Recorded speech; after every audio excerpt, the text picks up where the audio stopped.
Welcome. This is the first of our alumni features for the Gupta Klinsky India Institute One Hop Mentoring Program.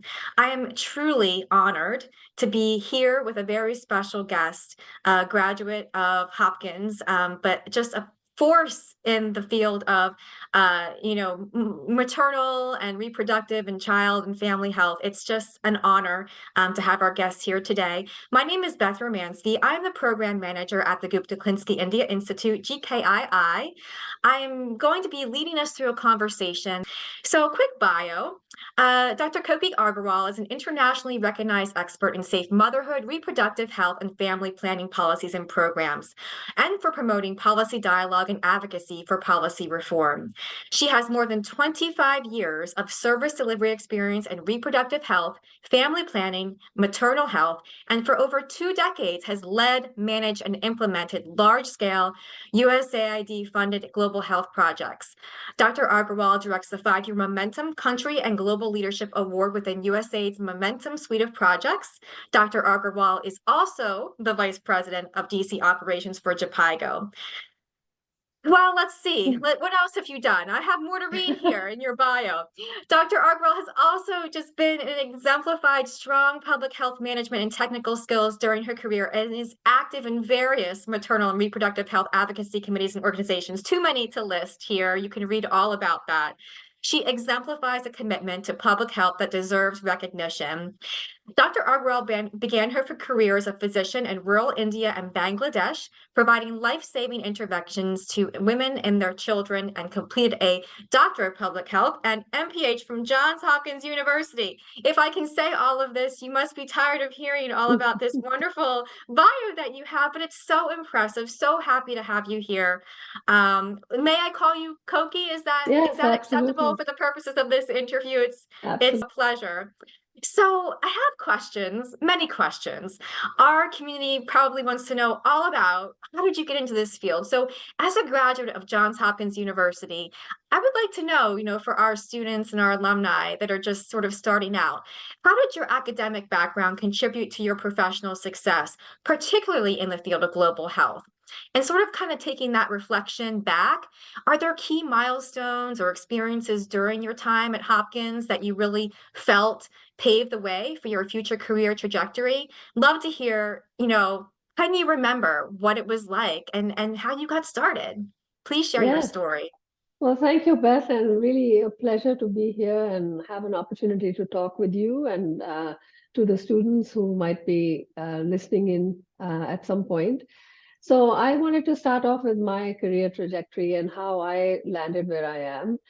I applied for the Masters in Public Health program while I was living in Cairo, and I was really interested in pursuing my passion in maternal and child health. And I chose, when I was choosing the department affiliation for the MPH program, I chose the MCH department. However, when I came to the school and joined the school in July, I realized that the orientation of the MCH department at that time was completely US focused. And my interest was in bringing my experience of working in India, Bangladesh, and Egypt to bear on my MPH work. And so within the first month of being here, I switched to the Department of Population Dynamics, which had close ties with the international community, as well as the International Center for Diarrheal Disease Research in Bangladesh, where I had worked. And so that was a great connection for me. And that switch was an important decision, as I was able to further my knowledge in reproductive health and family planning and have meaningful discussions with other students who came from across the globe to study in that department. So it was a great experience, but I had to make some rapid decisions to make sure that I was able to go in the direction where my career calling was. That's interesting. I think that, I certainly don't have the level of your experience in terms of the global caliber of what you've done. But I remember, making that decision. I made a career, major change. I made many career changes, many throughout my, career trajectory, but also when I was in college, I changed my major. And it's important, I think, to give that perspective to students that you have to figure out the path while you're on the path, right? Yes. Yes. And so, taking those steps, you don't always know your path, and that's okay. And you kind of have to figure that out and be courageous enough, like you were, to say, this is what I want. I'm going to, change and move forward in this direction. That's really interesting. And, thinking about some of the pivotal moments in your career, what were some significant ones that you feel or that you recall shaped your approach to your work in maternal, newborn, child health, and family planning advocacy and programming? Are there pivotal moments throughout that career that you can really reflect back on that were those key moments? Definitely. I think, and fairly early on in my career, there are two examples that I would like to share with you. I think that when I started my clinical training as a medical intern in India, I was working in the labor room and I saw a woman coming in bleeding from postpartum hemorrhage. And as a routine, we asked every patient and their family to donate a pint of blood if we thought that the woman would need blood. So I spoke with her mother-in-law and asked that somebody in the family would need to donate blood. And the mother-in-law was appalled and said, like, my son is not going to donate blood, and he would become very weak. And before we knew it, she took the bleeding daughter-in-law, bleeding away from the hospital. And the fear that I saw in that woman's eyes, it still haunts me sometimes, because I just felt like, there was a system breakdown, obviously, that we could not have stopped the woman from dying of a preventable cause. So that was one. And then I think when I was working soon after in Bangladesh, I was working in the International Center for Diarrheal Disease Research, and there was still a lot of cholera that was prevalent at that time. And I don't know if anybody has seen a cholera bed, because hopefully none of you have ever had the need to see one. But it's basically a tarp, and there's a bucket underneath and like a siphon to collect the stool, because the patients who have cholera are too dehydrated to be able to go and go to the restroom. So I saw little children who had cholera, and they were passing out, not that they just had cholera, but they were passing out huge amounts of roundworms. And when I asked the doctors as to why we are not treating them for a roundworm infestation before they went home, they said, well, they'll just go and get reinfected. And I think that made me really realize that we cannot just look at somebody in a clinical setting. We have to look at them in their entirety, in their setting, in their homes, in their community, in their family. And that's why I think public health made so much more sense to me, that we would be able to address some systemic issues, that changes have to be made at all levels so that we can see a healthy wife, mother, and child. So those were two examples, I think, that were really shaped my determination to continue my career in public health. Amazing to hear those stories, and not having been in those situations, especially, I think, in the US, it's sometimes difficult to imagine certain scenarios like that. Would you say? Similarly, in terms of kind of, thinking about global health versus, just our our small world that we're in every day. It's the global health impact you're having, for people to understand that these are issues. And when I was reading one of your stories that we'll post with this video and the articles, it was really touching to me how even when you were thinking about your own family, your own daughter, going through, your I think your Mhm. grandchild was being, she was in labor with your grandchild. And it's like thinking about her in the United States compared to what it could be like in India, for example, is one example in a country. So I really thought that was very impactful, in the work that you do and what you're trying to communicate in places that need it the most and what drives you. You Mhm. have a passion. You obviously love what you do. How did you come to that? Because I think that's what everybody dreams of, is how do you find a career that you're passionate about, right? I mean, did you just know from the beginning this is what your path was? Or, did you have role models? Like, how did you even think of this field? Well, I think that, it was partly, as I mentioned, like the thinking behind why can't we do more to cure and prevent these issues, and also the fact that I was living in different countries, because of my husband and his postings. I felt like it would be so much more helpful if I could work in public health. And so I actually pursued a diploma in public health in Bangladesh, even though I didn't speak the language at that time, but I learned along the way. And I think it gave me a real eye-opening, insight into how the Bangladesh health system works and what were the gaps. And so I think throughout my journey, there were times when it reiterated my passion and interest in public health. Although a lot of people, I think, who are clinicians also tend to go along the clinical pathway and just finish their residency and work. I felt I had more to contribute where the enormity of the problem is so much more, I think. Right. Going at scale for sure. Yes. Yes. And so let's sort of, talk a little bit about that. Some of the campaigns you've done, particularly you've been involved with numerous advocacy efforts, for maternal, newborn, child Mhm. health and family planning. So can you recall or share a particularly impactful campaign you've been part of and those outcomes in terms of the millions of people that I can see that these programs you run Yeah. impact? I mean, it's astounding. But is there one that stands out or something that you can share that really made a difference in your mind? Yeah, I think it's interesting you asked that question, because all along my career, I've advocated for women and children and their rights to health. But I think that there was one time in the late 90s when we were trying to think about an organization that could bring the maternal health advocates together and jointly have a voice in making a change. And so there was the launching of the White Ribbon Alliance, and I was a founding member of the White Ribbon Alliance and was part of the board that helped shape to launch them as an independent organization. And now the White Ribbon Alliance has multiple country alliances that are locally advocating for and supporting women's health. And there are more than, I think, 13 in different countries, including one very strong one in India.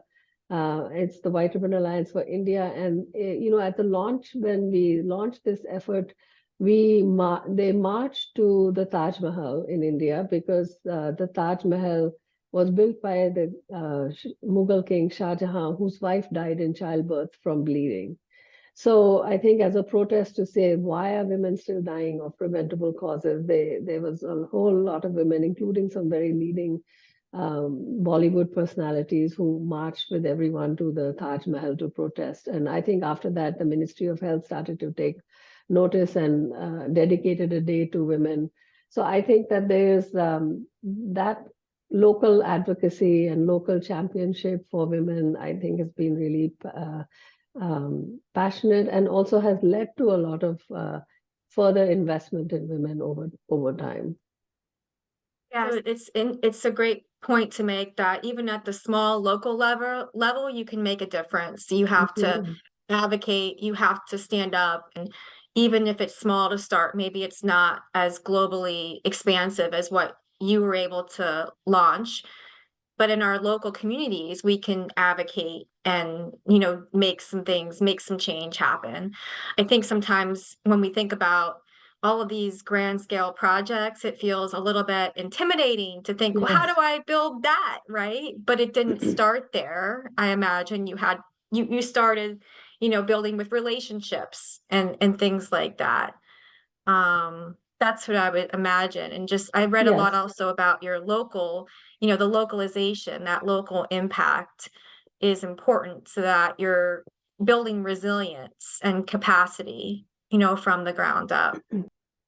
And so with that being said, looking ahead, what do you see as the most promising opportunities for advancing women and family health outcomes globally? And how can young professionals contribute to this progress? from your So perspective? that's an excellent question, Beth. And just building on what you were saying, I think looking ahead, local organizations are going to be increasingly at the forefront of the movement to advance women and families globally. So I would say that looking for local groups and engaging with them and see what's happening, taking their lead to make a difference and in the communities that they're working, so that individuals have a close and up, close to ground experience as possible, and learning what really matters, how things should change, and so that we are not only looking at the supply side, but we are looking at the communities and what their demands are and what their needs are. And the youth, one example I wanted to share was, I think working within youth organizations, they have become an important facet of the work that we do under USAID's Momentum Country and Global Leadership.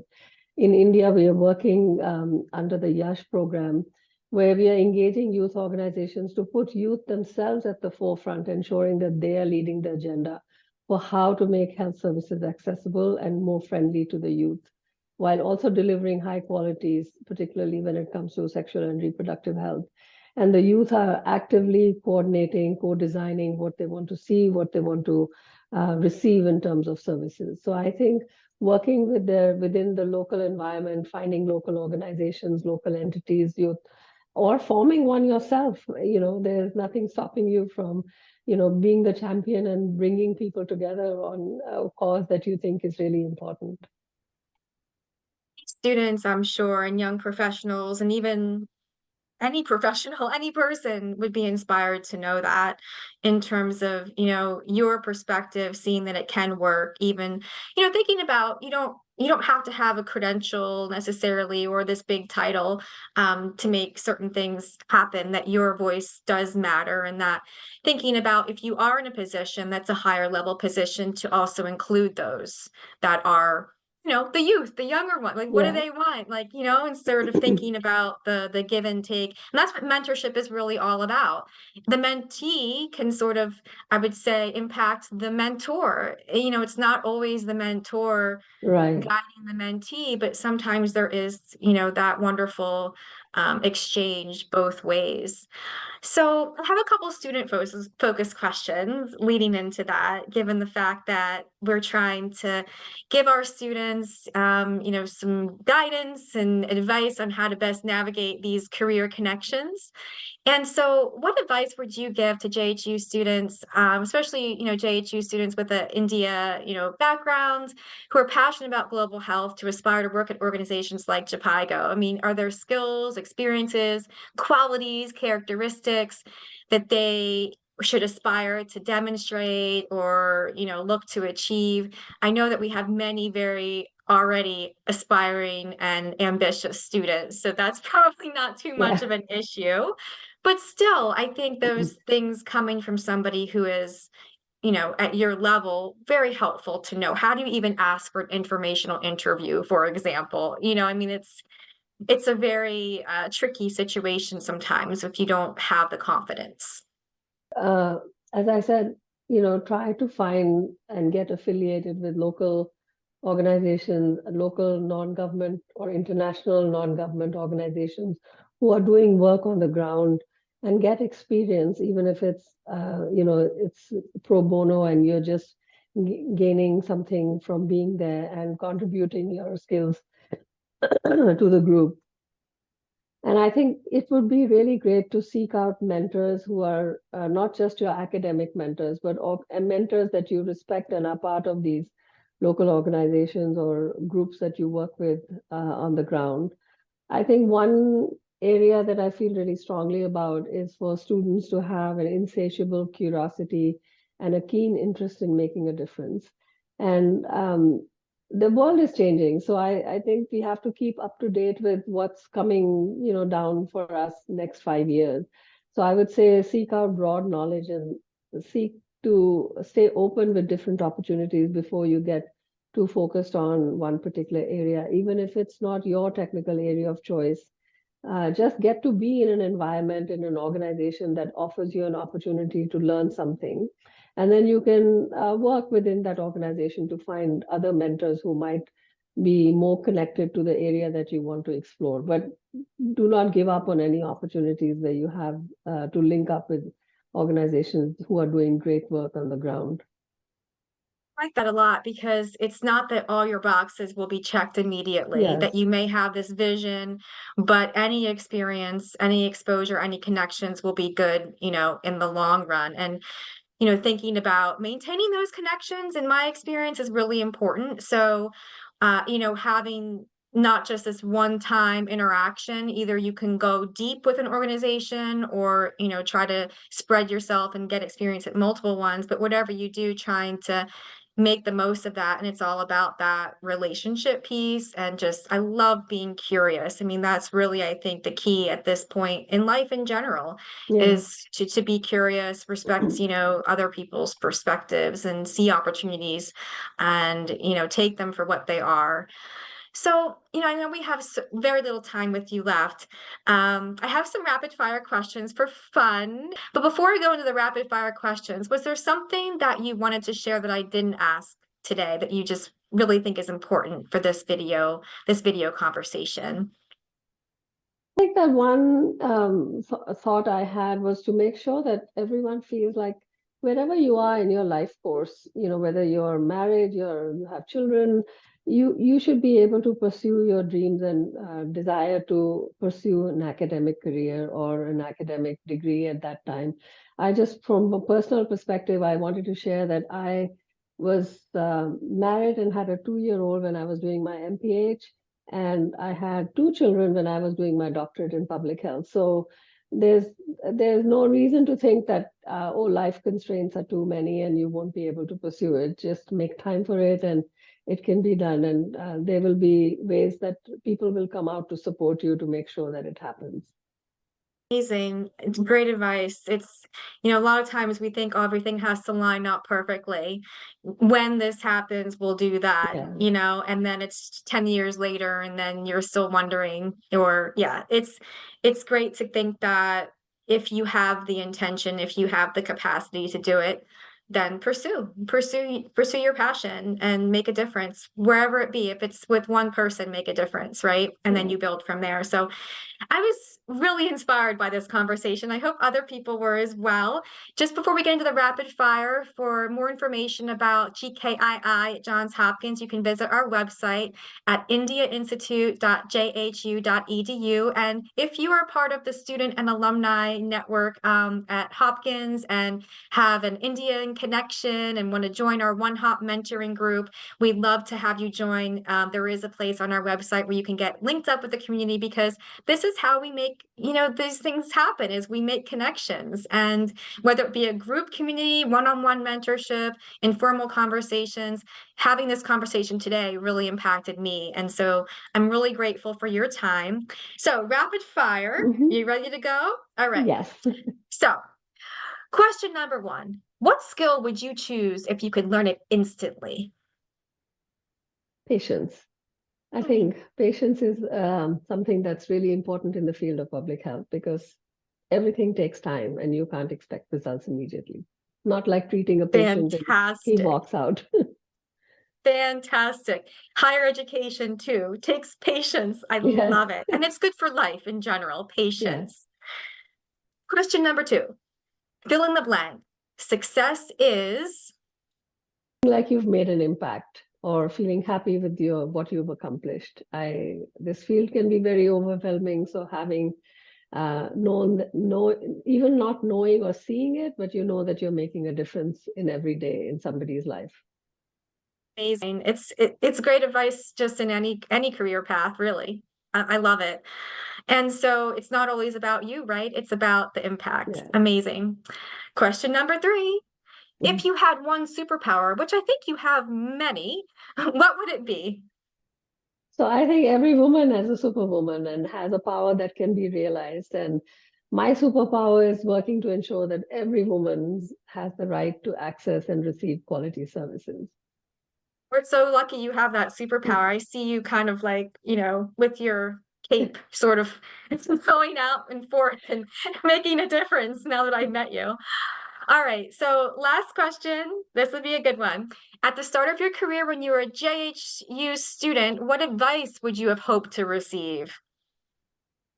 I was doing the right thing. Hmm.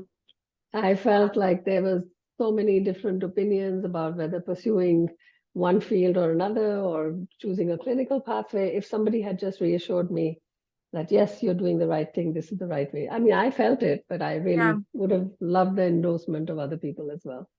Sometimes we need that. Again, Yes. mentorship. It's just somebody who can see something in you that you can't see in yourself, give you that little validation that you know you're going in the right direction. So I thank you so very much for this time and your expertise, your insights. And I was inspired to kind of make a bigger impact in my life. And just meeting you was such a pleasure. Oh, thank you, Again, Beth. yes, My thank you pleasure so entirely. much. Yes, thank you. You are an amazing force, an amazing impact, an amazing role model. So I hope that everybody watching and listening feels the same. I know that they will, and that we can stay connected again through the GKII website, the One Hop community. And if you like this video, then please share it and, share it and spread the word and spread the message. That's how we make the impact, right? All right. Thank you. Thank you so much.